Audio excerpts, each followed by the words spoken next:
Bonjour. Aujourd'hui, nous allons parler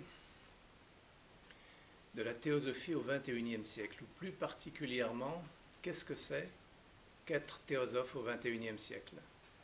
Donc, nous allons faire un petit tour dans l'histoire de la société, nous allons parler un petit peu de ce qu'est la théosophie. Nous allons faire aussi un petit tour dans notre monde du XXIe siècle, ce qui nous entoure, là où nous vivons. Nous essaierons de comprendre ensemble quelles sont les causes principales que nous pouvons identifier, et à partir de là, à la lumière de la théosophie, essayer aussi d'identifier les remèdes. Donc le contexte dans lequel nous vivons aujourd'hui, au XXIe siècle, en 2018, XXIe siècle de l'ère chrétienne, à moins que ce soit en 1390 de l'ère musulmane, ou bien en 5114 depuis le début du dernier grand cycle dans la tradition de l'Inde ancienne, ce contexte est le résultat de l'ensemble des interactions entre tous les règnes, minéral, végétal, animal et humain, depuis des temps immémoriaux. Notre humanité est un gigantesque organisme évolutif qui s'est construit et a grandi au long des siècles, ponctué par la formation, l'évolution et parfois la destruction des continents, des océans, des peuplements et de leurs lieux de vie. La richesse et la diversité de l'environnement sont telles que ces limites ne sont toujours pas discernables, même à ce jour où la connaissance humaine semble s'enrichir toujours plus. Tout organisme présent sur la Terre obéit à un schéma de base qui consiste à naître, grandir, apprendre, construire, expérimenter, se reproduire et mourir. Ce mécanisme est quasiment automatique et essentiel pour la plupart des espèces. Leur survie en dépend. Au cours des âges, les langages, les traditions se sont installés dans les communautés humaines afin de pérenniser le savoir acquis. Les grandes civilisations sont apparues, se sont développées, ont atteint leur apogée et ont décliné, puis disparu, mais non sans avoir pu transmettre le fruit de leur expérience, soit aux envahisseurs qui les ont détruits, soit aux autres groupements humains grâce aux échanges culturels et commerciaux de par le monde. Chaque génération a pu ainsi bénéficier de l'apport des générations précédentes et construire la marche d'escalier suivante dans l'arc de l'évolution.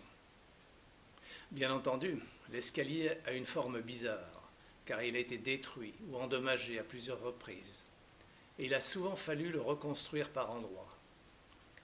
Les grandes catastrophes naturelles que nous connaissons, éruptions volcaniques, tremblements de terre, ouragans, variations climatiques, raz de marée, façonnent le paysage de la Terre, ravagent les villes, balayent des peuplades de la surface de la Terre. Nous savons qu'elles font partie de la dynamique de la planète et nous nous y préparons en prévoyant les moyens de leur échapper ou bien de leur survivre. Mais il est peut-être un danger beaucoup plus grand et plus difficile à prévoir et à contenir. Il s'appelle l'homme. L'histoire connue des peuples et des nations est constellée de guerres, de massacres, de déportations, de destructions. Il semble que ce soit une constante dans le comportement humain. Il peut provenir d'un atavisme ancestral, par analogie avec les comportements d'animaux, comme défense du territoire, bataille pour la domination d'un troupeau, parade nuptiale et affrontements entre mâles, mais il revêt un tout autre caractère chez les humains. L'histoire de ces événements, et plus particulièrement celle des conflits et guerres du XXe siècle, nous a fourni un tableau saisissant et dramatique des capacités d'autodestruction de l'homme moderne, qui, appuyé sur les développements de la technologie, a maintenant les moyens d'une autodestruction quasi totale de l'espèce humaine. Pas une nation n'a été épargnée, et pendant que nous parlons, plusieurs d'entre elles s'entredéchirent en ce moment même. Chaque génération d'hommes et de guerre et de femmes a souffert de ce genre de destruction. La génération qui est née au sortir de la dernière guerre mondiale et qui a vécu ici, en Europe ou dans les pays limitrophes, a eu de la chance, car elle est une des premières à n'avoir pas eu à souffrir des conséquences d'un conflit sur le territoire. Mais l'odeur et le bruit des canons s'est fait entendre pas très loin, comme à Sarajevo dans les années 90. Nul n'est besoin de multiplier les exemples pour comprendre que la vie est, pour reprendre une expression bouddhiste, un océan de souffrance, même si, et heureusement, cet océan peut aussi être la base et le chemin pour la découverte d'un havre de bonheur.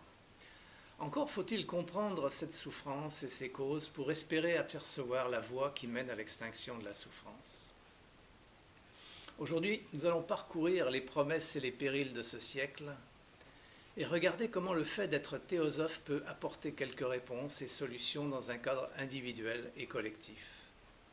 Nous allons voir brièvement ce qu'est la théosophie et les théosophes. Ensuite, nous ferons un constat liminaire sur l'état du monde tel que nous le percevons aujourd'hui. Et à partir de ce constat, nous ferons un diagnostic des causes racines de la souffrance. Enfin, nous expliquerons ce que l'enseignement théosophique peut apporter aux hommes et aux femmes pour alléger leur souffrance et celle du monde. La théosophie, ce qu'elle est. Le mot théosophia est apparu au début de l'ère chrétienne chez les néoplatoniciens à partir de l'an 232 avec Ammonius Saccas, Plotin et d'autres philosophes de l'époque. On retrouve son équivalent dans l'Inde à des époques beaucoup plus lointaines sous le terme de Brahma Vidya. Tous deux signifient la sagesse divine. Elle se distingue de la connaissance traditionnelle, qui englobe tout ce qui peut être enseigné à l'homme, science, art, littérature, méthode avant tout analytique, par une approche holistique en apportant la connaissance de l'un, le divin d'où tout procède. Pour bien appréhender cette signification, il faudra oublier toutes les notions relatives au mot divin tel qu'employé, enseigné et propagé dans le monde judéo-chrétien, et plus particulièrement en Occident. Il n'est cependant pas nécessaire de quitter ce territoire patrimonial et culturel dans lequel la plupart d'entre nous sommes nés en Europe et avons été éduqués. Il suffira de plonger dans les courants mystiques des grandes religions monothéistes comme les enseignements de Maître Eckhart, de Saint Jean de la Croix ou Sainte Thérèse d'Avila ou Rumi. Mais l'intellect seul ne pourra pas accéder à cette compréhension. Le cœur devra s'ouvrir. Les grands axes de l'enseignement théosophique sont les suivants. La connaissance du divin, de la sagesse divine qui est inhérente à la nature de toute chose. La somme des vérités qui forme la base de toutes les religions. Une philosophie fournissant un cadre universel dans lequel se trouve la synthèse de nos expériences et idées, questions et réalisations. Une science qui, pas à pas, en partant de la connaissance des phénomènes de la nature et de la compréhension de la nature interne de l'homme, donne à l'humanité une voie et des méthodes pour gravir la montagne du savoir menant à la réalisation du soi. Et enfin, un art de vivre, en harmonie avec les lois de la nature, en paix avec soi-même et avec les autres. La théosophie, ce qu'elle n'est pas, une religion. Elle n'est pas une religion, elle n'est pas un dogme ou une idéologie. La théosophie propose un modèle du monde, de l'humanité et des lois qui les gouvernent. Chacun est invité à étudier, expérimenter, comprendre ce modèle et à vivre en harmonie avec. Et enfin, la théosophie n'est pas un mouvement New Age. Qu'enseigne-t-elle ? Un corpus de connaissances englobant des disciplines permettant d'accéder à une compréhension du monde et de ses habitants. Il s'agit d'un enseignement pluridisciplinaire qui offre aux curieux des axes de recherche et de travail. On y trouvera un modèle de cosmogénèse, ou processus de création et d'évolution de l'univers et de ses systèmes, plus particulièrement centré sur la vie dans le système solaire. Un modèle d'anthropogénèse, ou constitution et évolution de l'homme depuis le début de son apparition sur ce système planétaire. On va y trouver aussi le sens caché des doctrines religieuses, la fraternité des hommes, une philosophie de vie appliquée à la connaissance de soi-même et au service des autres, et des vérités fondamentales sur la nature de la divinité et sa relation avec l'homme. Madame Annie Besant, l'une des présidentes mondiales du mouvement, l'exprime ainsi. Plonge sans appréhension dans les profondeurs de ton être. Cherche le mystère sacré dans la caverne de ton propre cœur. Le mystère qui en vérité est digne d'être recherché. Et là, seulement là, tu le trouveras, en parlant du divin. Et quand tu l'auras trouvé là, alors tu découvriras que tout dans l'univers chante son nom et sa gloire. trouve-le d'abord dans ton propre soi, et alors tu le verras partout. Ceci est la vérité fondamentale, la vérité des vérités. C'est la sagesse divine que nous appelons théosophie. Ensuite, la théosophie enseigne deux doctrines fondamentales, l'immanence de la divinité et le lien indissoluble de solidarité entre tous les êtres vivants. Le docteur Pascal, un théosophe français du début du XXe siècle, a écrit « Il n'y a et il ne peut y avoir qu'une religion parce qu'il n'y a qu'une vérité. Mais nulle intelligence humaine ne peut la saisir pleinement, car elle est infinie. Elle nous inonde, nous baignons dans sa lumière, mais cette lumière ne nous est transmise qu'à travers les imperfections de nos facultés. C'est pourquoi nous la voyons tous sous des couleurs différentes. Les méthodes d'enseignement de la théosophie n'exigent aucune croyance, aucun credo, aucune allégeance à une quelconque autorité. La théosophie reconnaît à chacun sa totale liberté de pensée et de confession. Les principes essentiels s'expriment au travers des trois grandes vérités. Premièrement, l'unité spirituelle des êtres, que nous appelons fraternité. Deuxièmement, la loi de causalité, appelée karma dans les traditions de l'Inde ancienne, loi de rétribution dans les sociétés judéo-chrétiennes. Nous moissonnons ce que nous semons. Et enfin, l'évolution cyclique de l'humanité au sens large, c'est-à-dire incluant tous les règnes connus et encore inconnus, pendant des périodes de temps à une époque, à une échelle géologique, quelques centaines de millions d'années plutôt que les 6000 ans que l'on trouve dans la Bible. Les buts de la théosophie sont codifiés dans les trois grands objets qui ont été établis lors de la constitution de la Société théosophique en 1875, former un noyau de fraternité universelle de l'humanité sans distinction de race, credo, caste, sexe ou couleur, encourager l'étude comparée des religions, des philosophies et des sciences, et étudier les lois inexpliquées de la nature et les pouvoirs latents dans l'homme. Sa devise est « Il n'y a pas de religion supérieure à la vérité ». Et l'adhésion au premier but est le seul demandé pour participer au mouvement. Sur ces bases, un corpus d'enseignement est proposé à l'étude. On peut retrouver ces principaux concepts dans la plupart des grandes traditions du monde, depuis les rishis de l'Inde ancienne, les Chaldéens, les Perses, en passant par les Égyptiens, les Hébreux, les Grecs, les peuples nordiques, les Indiens d'Amérique centrale, etc. La seule difficulté, et elle est de taille, c'est que les vérités fondamentales de ces grandes traditions ont été presque totalement occultées ou masquées par des générations de prêtres et de grands maîtres, sans parler des mutations inhérentes au passage de ces traditions dans les diverses civilisations qui les ont pratiquées. Les mélanges, voire confusion volontaire ou involontaire entre pouvoirs temporels et spirituels dans les sociétés humaines, ont été très destructeurs pour ces enseignements. La plupart du temps, seul en a subsisté la lettre, l'esprit, le cœur ayant dû être voilé, caché, protégé pour pouvoir survivre, à moins qu'il n'ait été tout simplement perdu, oublié. La théosophie se propose de redécouvrir ces vérités fondamentales. Origène, patriarche chrétien du début du premier millénaire, a écrit « L'écriture a trois sens, la chair qui est pour les hommes ordinaires, l'âme pour les gens instruits, l'esprit pour les parfaits. » L'Église primitive était divisée en trois corps de fidèles, la foule, les néophytes avancés et les initiés dont les plus élevés étaient les parfaits.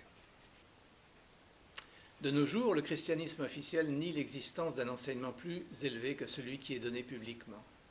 Les mystères ont disparu et il ne reste que la lettre dans laquelle la lumière est tellement atténuée qu'elle ne suffit plus aux chercheurs de vérité. Parlons un petit peu du mouvement théosophique moderne. Il est né en 1875 à New York de la rencontre de quelques personnages passionnés d'occultisme et d'étude des traditions du monde. L'impulsion principale viendra de Mme Elena Petrovna Blavatsky, née en 1831 à Ekatérinoslav en Ukraine, qui s'appelle aujourd'hui Dnipro.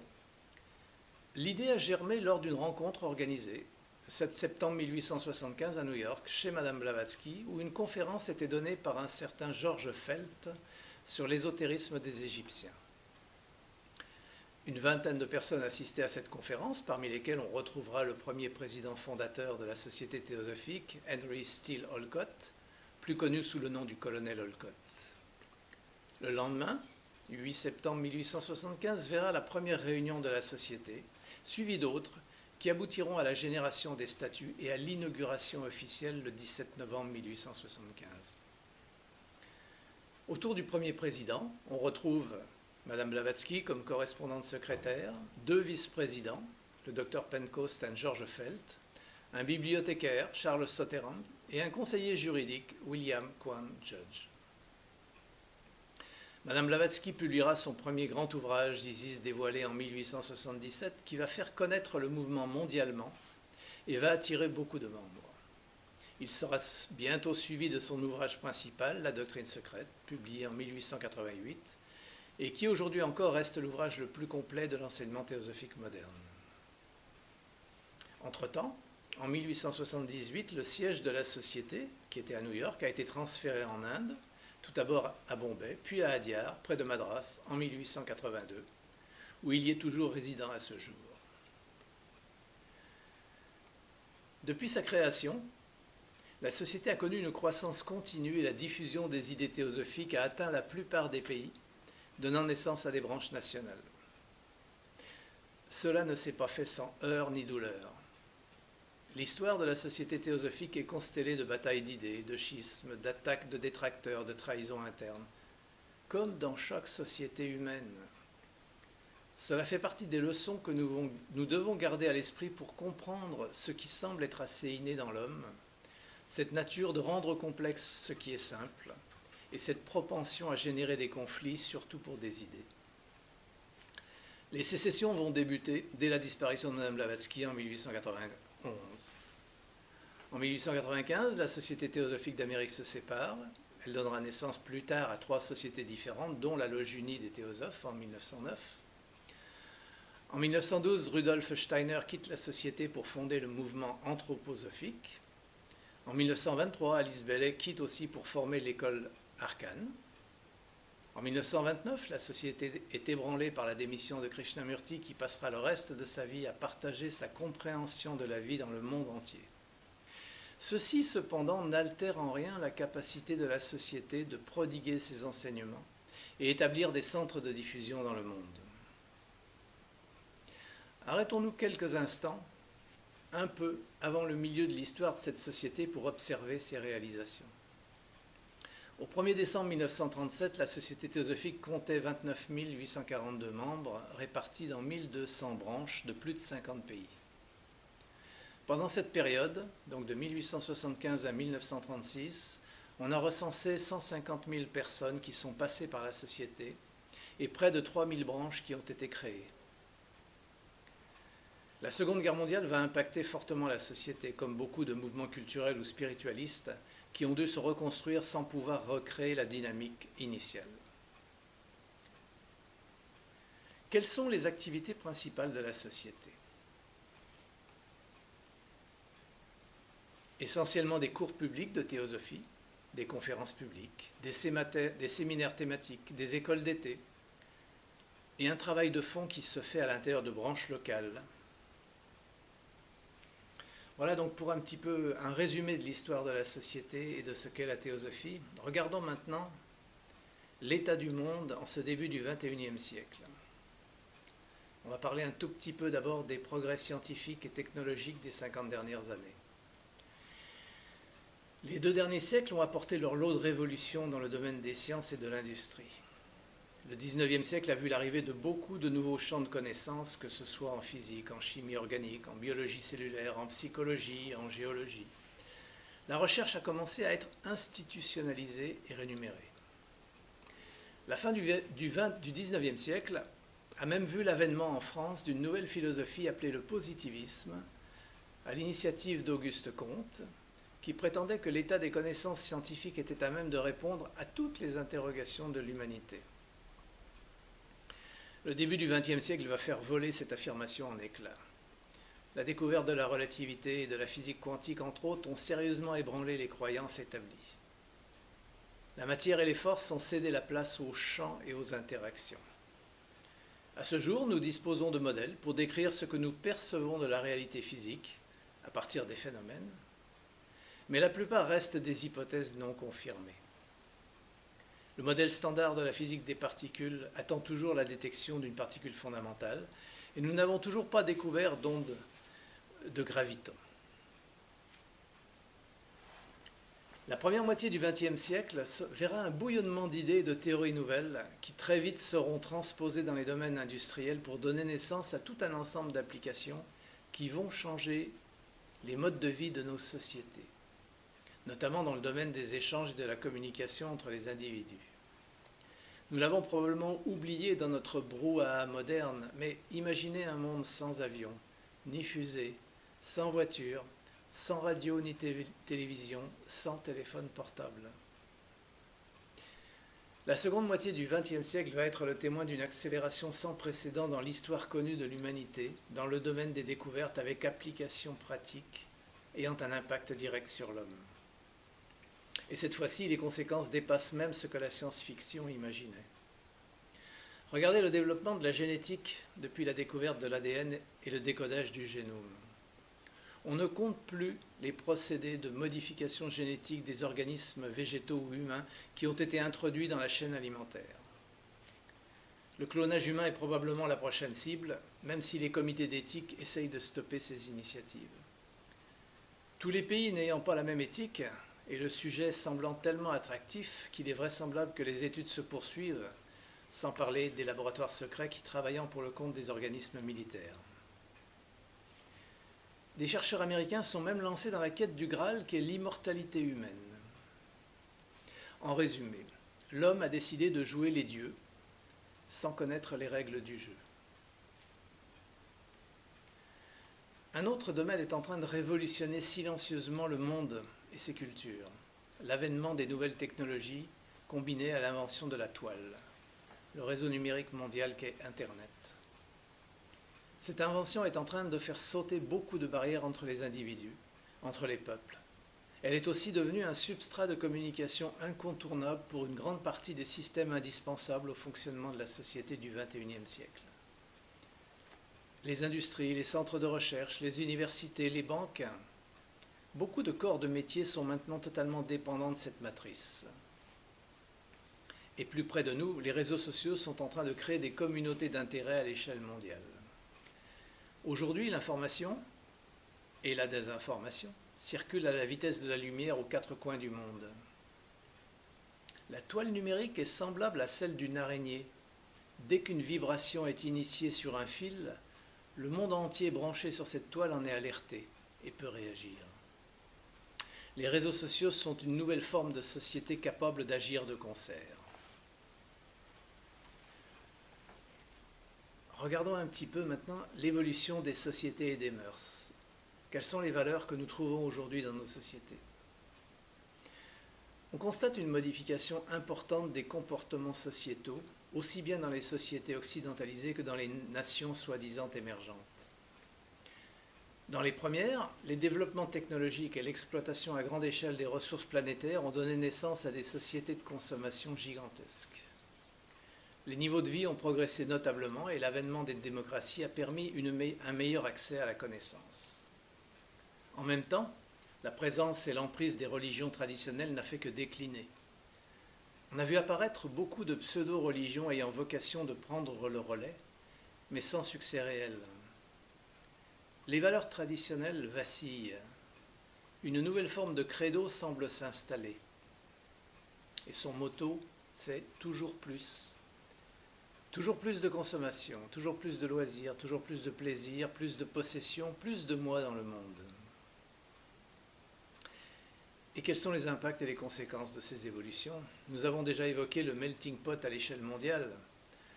Nous vivons aussi ce que l'on peut considérer comme une accélération ou contraction de la perception du temps. Nous sommes tellement prisonniers de nos modèles de vie, métro, boulot, dodo, et de notre soif de profiter, que nous courons de plus en plus contre la montre. Le phénomène anthropique du toujours plus nous a embarqués dans ce grand manège où il faut constamment courir, sans trop se soucier qu'au bout de la route, la fin du cycle nous attend patiemment, sans que l'on sache d'ailleurs quand elle se manifestera. La course à la performance individuelle et collective ne laisse plus de temps ni d'espace de silence et d'intériorisation. D'autres impacts commencent à être visibles. L'augmentation de la malbouffe, du mal-vivre, du mal-être.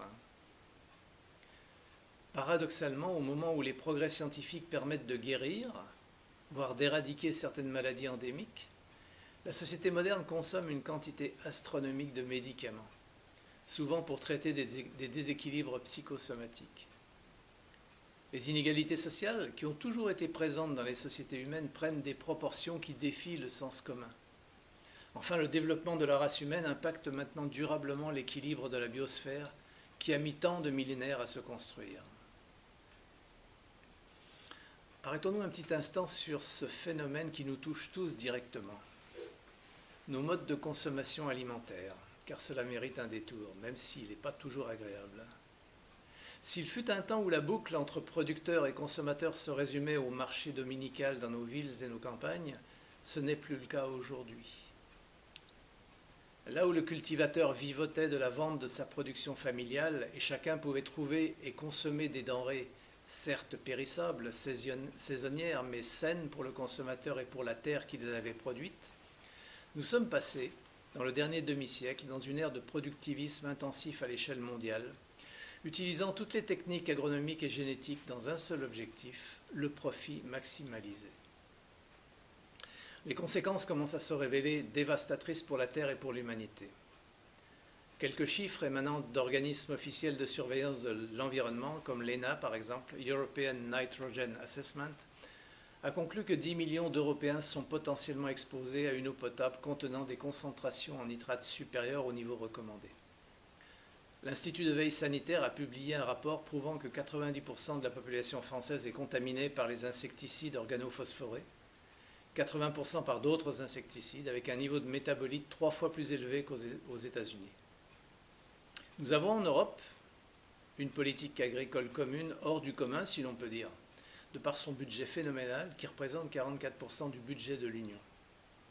Et malgré cela, à moins que ce soit à cause de cela, l'agriculture actuelle ne respecte ni le pacte social qui la lie aux paysans, ni le pacte environnemental qui la lie aux générations futures, ni même le pacte de santé publique qui la lie à nous tous. Les grands groupes de l'agroalimentaire et les lobbyistes ont créé un système visant la profitabilité à n'importe quel prix, fût-elle celui de la santé publique. L'industrie lourde de cette branche est l'élevage porcin. 26 millions de porcs sont abattus par an, soit 1 par seconde. Entre 1968 et aujourd'hui, le nombre d'exploitations est passé de 795 000 à 15 000.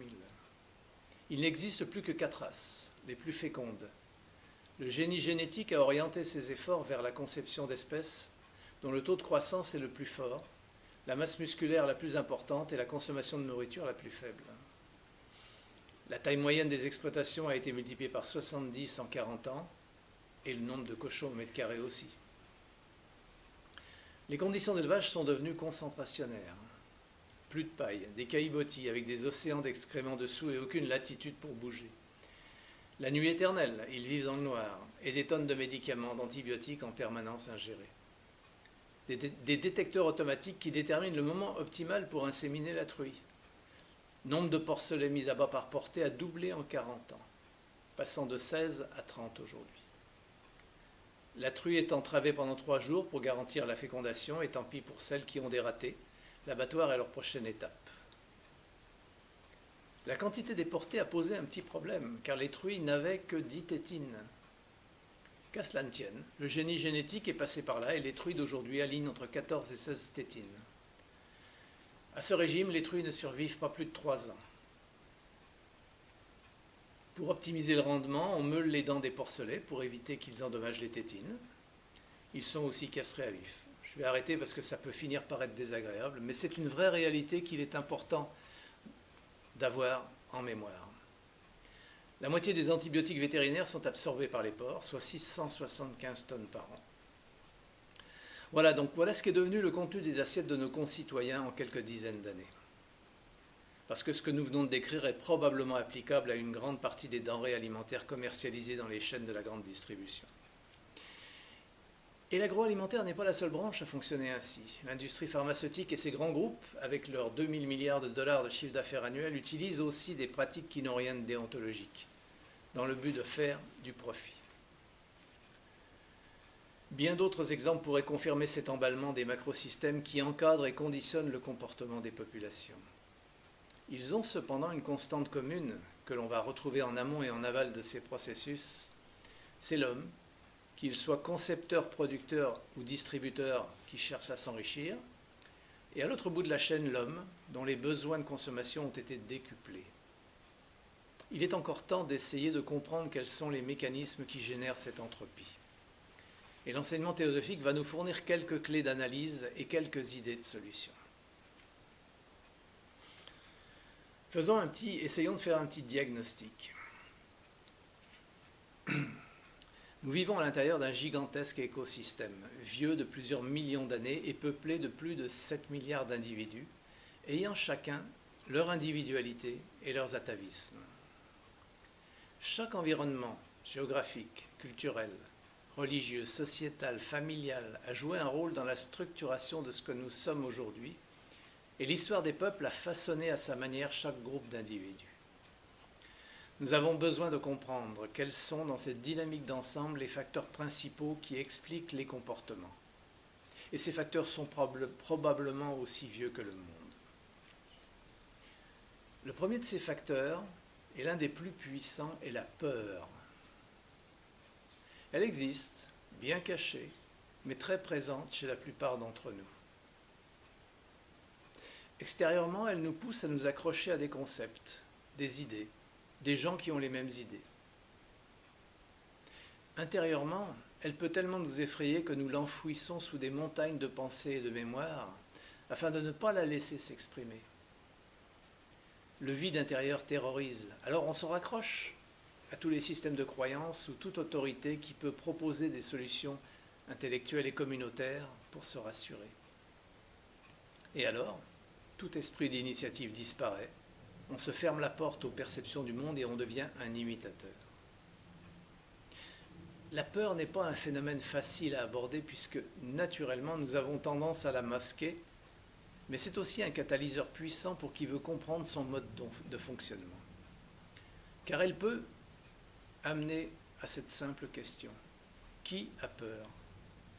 Qui est celui qui dit qu'il a peur?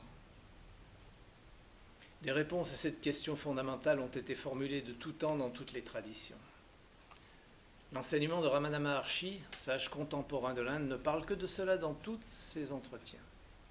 Il dit « Trouvez qui est véritablement celui qui parle et agit, et vous n'aurez plus de questions ni de craintes. » Trouvez qui est véritablement celui qui parle et agit. La difficulté est que souvent l'apparition de la peur inhibe inconsciemment la capacité d'analyse du phénomène. Nous avons peur de décevoir nos proches, nous avons peur du lendemain, nous avons peur de la maladie, de la vieillesse, de la souffrance, nous avons peur de la mort. En un mot, nous avons peur de la vie. Donc nous allons naturellement nous construire nos murailles, nous enfermer pour éviter tout contact avec ce qui est générateur de peur. Nous allons sécuriser nos vies extérieures au travers de relations, de groupes d'activités, de comportements, de possessions. Et cela commence par la sécurisation des moyens d'existence jusqu'à l'enrichissement à outrance et le pillage des ressources naturelles. La conséquence de la peur est l'érection de barrières entre les hommes. Tout ce qui n'est pas dans mon référentiel d'existence est une menace potentielle pour moi. Et ces barrières vont tôt ou tard générer des conflits, des affrontements, de la souffrance. On se croit donc protégé, à l'abri, dans sa forteresse.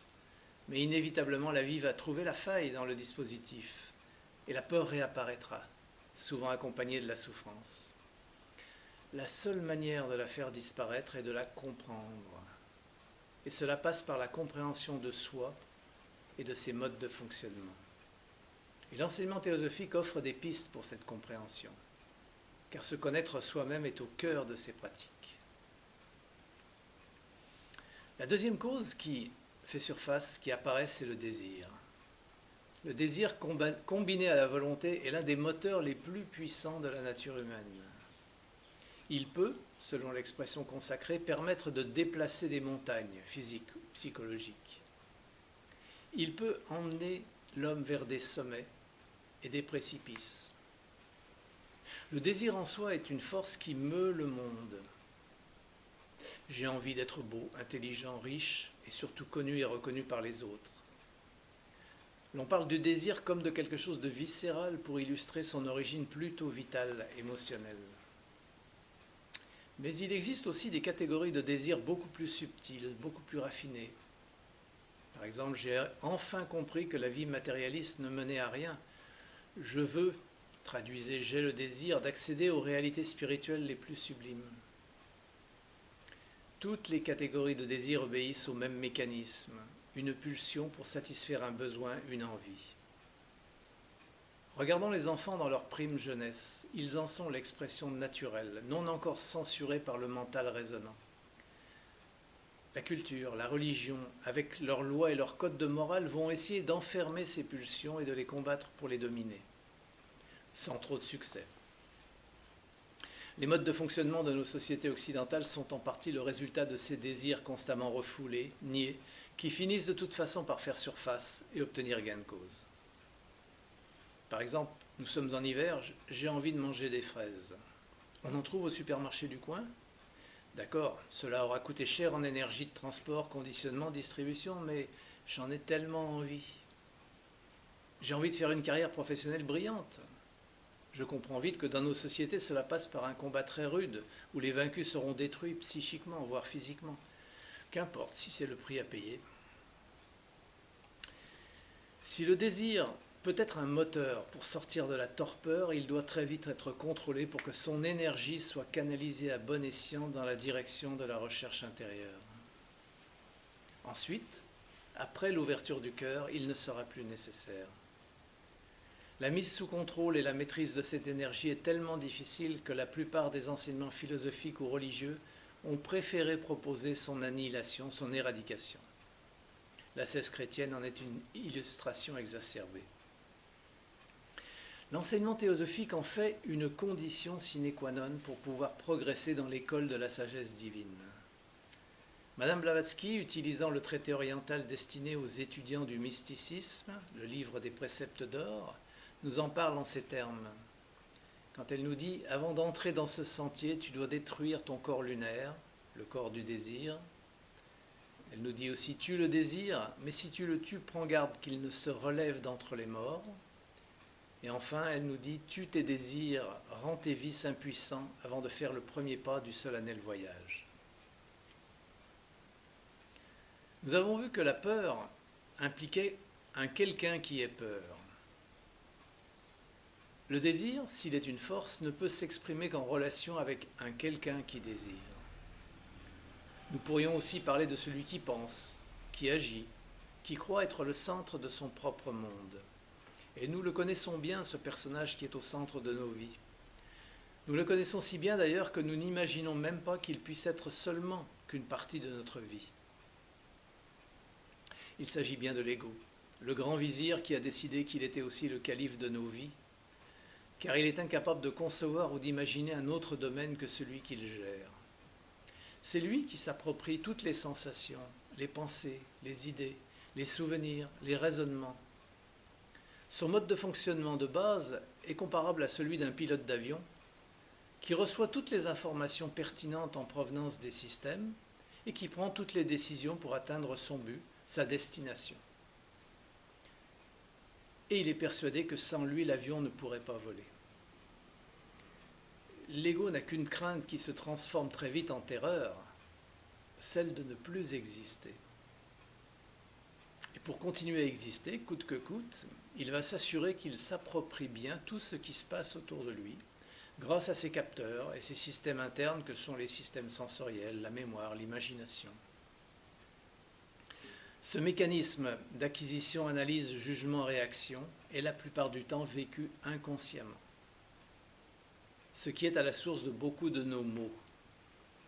Si l'on pouvait ralentir ce cinémascope, on verrait les différentes phases, et notamment la phase subjective qui consiste systématiquement à porter un jugement de valeur à partir d'une perception ou d'une image mémorisée.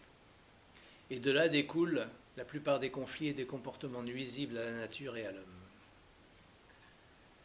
Dans l'histoire connue de l'humanité, des hommes et des femmes de toutes origines ou traditions sont partis à la conquête de cette forteresse.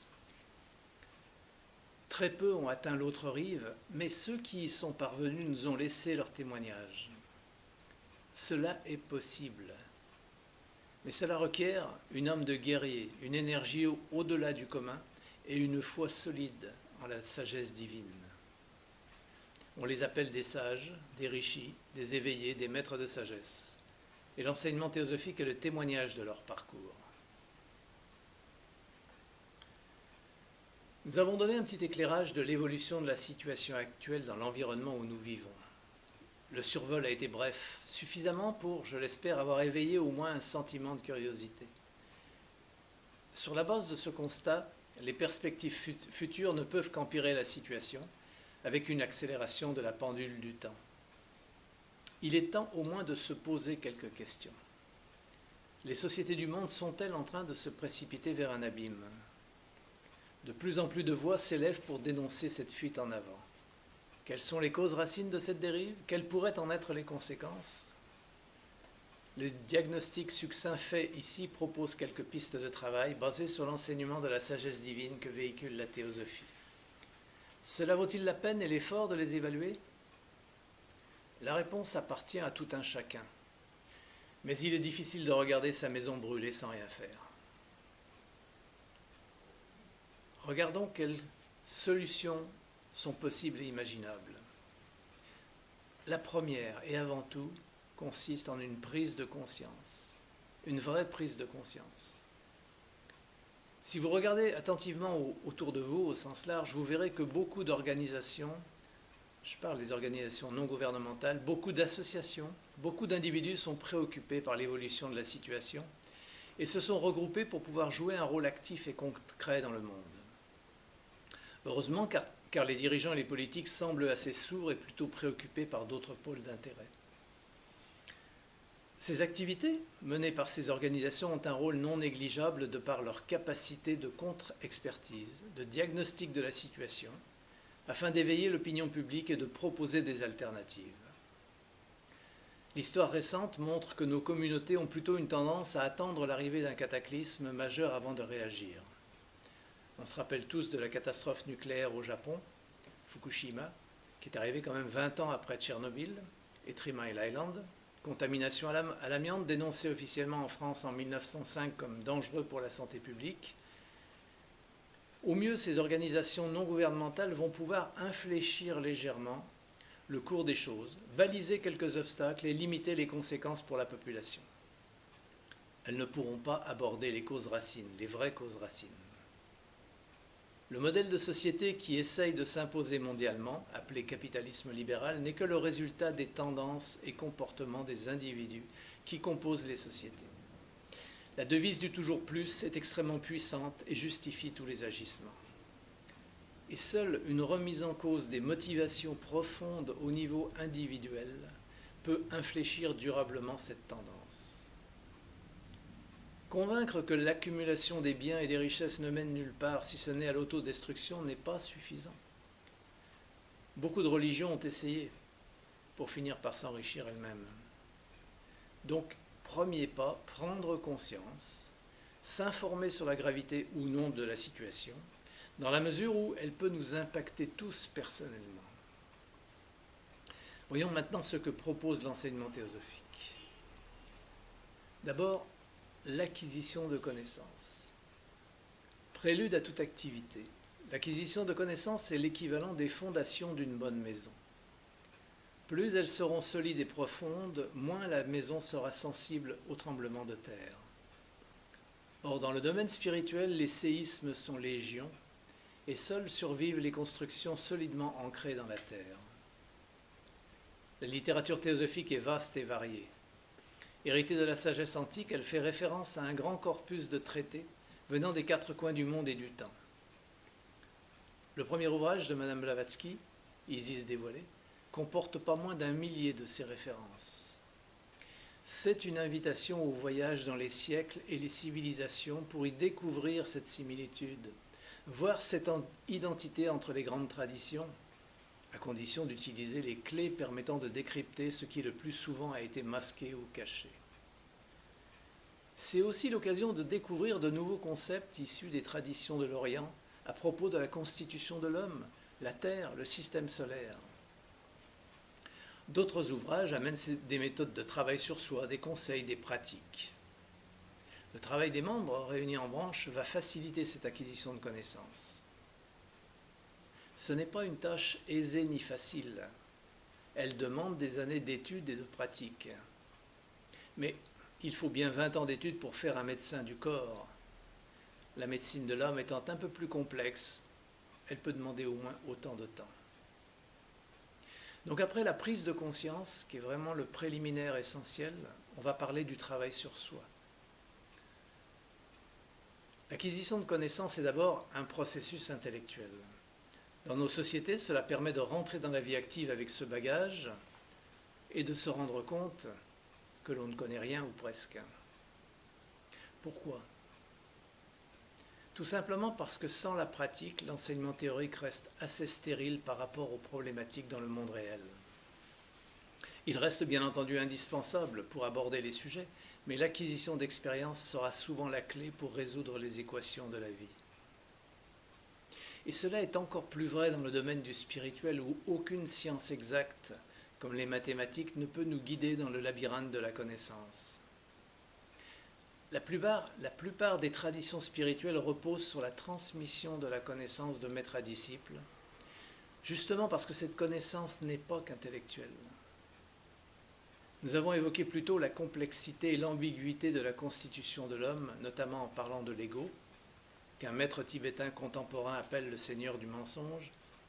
Acquérir cette compréhension de l'ego et de son manège permanent, au-delà de la compréhension intellectuelle, nous oblige à faire appel à d'autres mécanismes, comme celui de l'intuition.